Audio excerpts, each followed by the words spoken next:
নমস্কার বন্ধুরা, জয় শ্রী হরিনারায়ণ।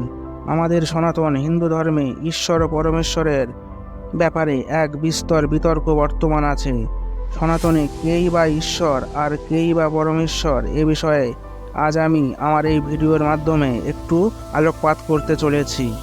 আশা করি এই ভিডিওতে ঈশ্বর ও পরমেশ্বর সম্পর্কে ধারণা কিছুটা স্পষ্ট হবে।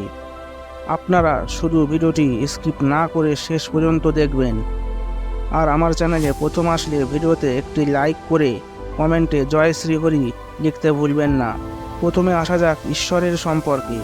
আমাদের সনাতন ধর্মে অসংখ্য দেবী দেবতার উল্লেখ আছে।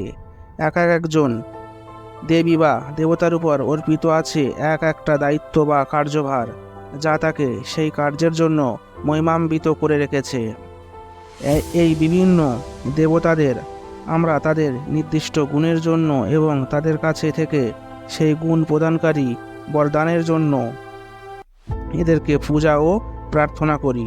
মানুষ বিভিন্ন গুণ অর্জনের জন্য ওই বিভিন্ন দেবতাদের উপাসনা করে থাকেন।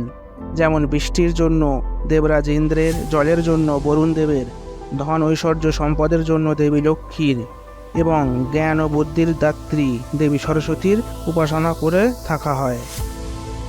এই দেবতাদেরই আমরা ঈশ্বর হিসেবে গণ্য করতে পারি। ঈশ্বরের পরিভাষা অনেক ও বহুধা বিভক্ত। আসল কথা হলো বিভিন্ন দেবতাদেরই আমরা ঈশ্বর বলে গণ্য করতে পারি। আবার এই ঈশ্বরগণকে অনেকে ভগবান বলে গুলিয়ে ফেলেন। এটার কারণ হলো মানুষের অল্প বুদ্ধি ও অল্প জ্ঞান। এর প্রমাণ আমাদের বিভিন্ন গ্রন্থে দেখতে পাই। গুণাবলীর বিষয়ে দেবতা বা ঈশ্বরগণ সম্পূর্ণ গুণযুক্ত নন।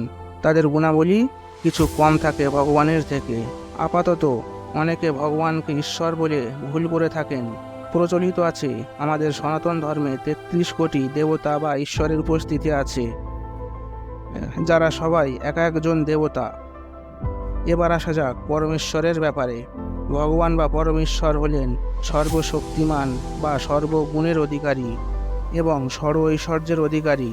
আবার তিনি সর্বশক্তির অধিকারী, সর্বদেব বা দেবীর শক্তির উৎস।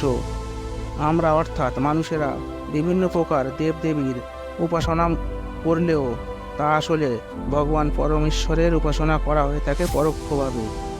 পরমেশ্বরের ব্যাপ্তি অসীম ও অনন্ত, যার মধ্যে অনন্ত কোটি ব্রহ্মাণ্ড নিহিত আছে।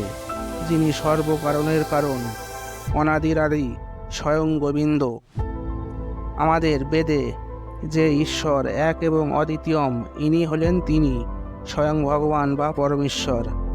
আবার শ্রীমদ্ ভাগবত গীতাতে যিনি অর্জুনকে বিশ্বরূপ দর্শন দিয়ে আছেন, তিনি হলেন পরমেশ্বর ভগবান।